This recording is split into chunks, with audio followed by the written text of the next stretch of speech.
ایک دن حضرت جبرائیل علیہ السلام دربار رسالت میں حاضر ہوئے اور عرض کی، یا رسول اللہ صلی اللہ علیہ وآلہ وسلم، میں نے ایک عجیب و غریب واقعہ دیکھا ہے۔ حضور نبی اکرم صلی اللہ علیہ وآلہ وسلم نے پوچھا، وہ واقعہ کیا ہے؟ جبرائیل علیہ السلام نے عرض کی، یا رسول اللہ صلی اللہ علیہ وآلہ وسلم، مجھے کوہ کاف جانے کا اتفاق ہوا۔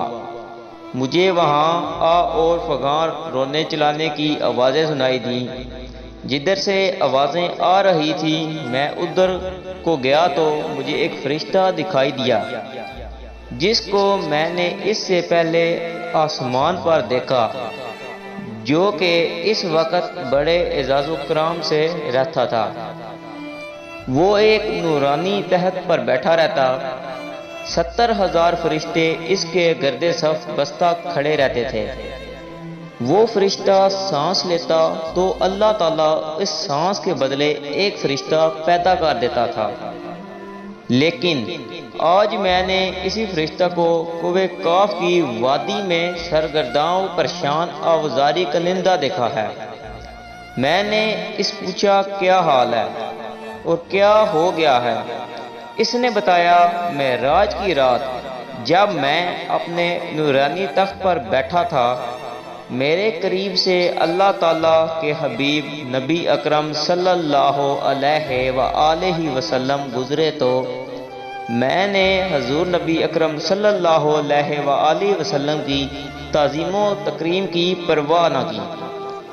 اللہ تعالیٰ کو میری یہ ادا بڑائی پسند نہ آئی اور اللہ تعالیٰ نے مجھے ذلیل کر کے نکال دیا۔ پھر اس نے کہا، اے جبرائیل علیہ السلام، اللہ کے دربار میں میری سفارش کر دو کہ اللہ تعالیٰ اس غلطی کو معاف فرمائے اور مجھے بحال کر دے۔